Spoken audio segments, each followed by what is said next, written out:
ए जी का हो? ली ना होई गरम चाय ले आइल बनी पी ली।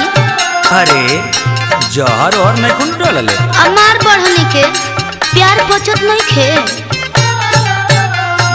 ना ना सोचो तानी कभी रगड़ा करेलू कभी झगड़ा करेलू हैं? गरमी के दिन में लड़ाई करेलो कहते हैं ठंडा चढ़ाई करेलो। हे दे हमरा से झगड़ा के बिया मत बोई ना तो ये ठंडी में बहुत पछताए के पड़ी। अरे गरमी के दिन में लड़ाई करेलो कहते हैं ठंडा चढ़ाई करेलो। हटी होने धनी बनी कोना फ्यूज हम तोरा व्यवहार से रे तोरा व्यवहार से। अच्छा हाँ दे हम नहीं हरे से कुछ सीखिए के आइल बनी ठीक नु। का सिखले बड़ू हो? भौजी समझले रहे हमारा के प्यार से। हाँ? भौजी समझले रहे हमारा के प्यार से कि जाड़ में ना झगड़ा कोई जाला भतार से। तब तो हमार चानिए रही।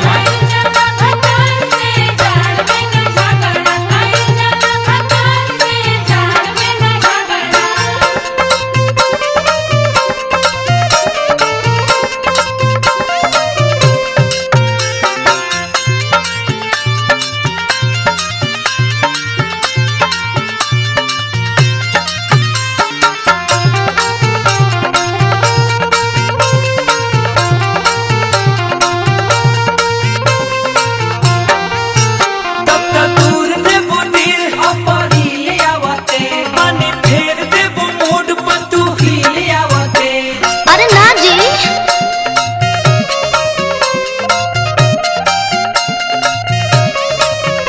आई आई राजा मैं आई के जौन खिसियाई राजा जी इतना ते कराना होला मरदवा में हर में लड़ाई राजा जी। इतना ते कराना होला मरदवा में हर में लड़ाई राजा जी। परेशानी रानी दूर नहीं होला मोर कपार से रे होला मोर कपार से। सुनी चली बाम लगा के घाम में सुता देता नहीं। ए चांद जलेबू का अरे भौजी समझले रहे हमारा के प्यार से। का? भौजी समझले रहे हमारा के प्यार से कि झाड़ में ना झगड़ा कोई जाला भतार से।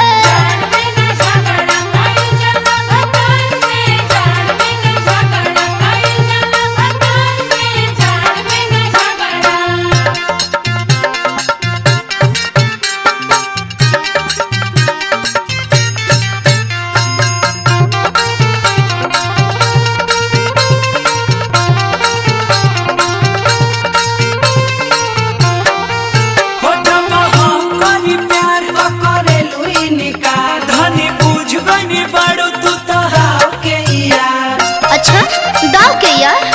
हाँ दाव के यार ना तो कौन ची बुझा तनु बात हमार जने दूर दूर हमारा से हट करे जा में सट रह जैसे लिपटे धमिनिया से धामिन तू सही लिपटल रह।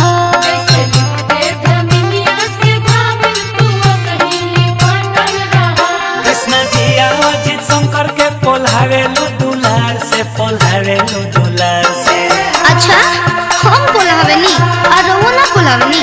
ना हम तो कबो नहीं पोल्हावले। भौजी समझले रहे हमारा के प्यार से। का हो? भौजी समझले रहे हमारा के प्यार से कि झाड़ में ना झगड़ा कोई जाला भतार से।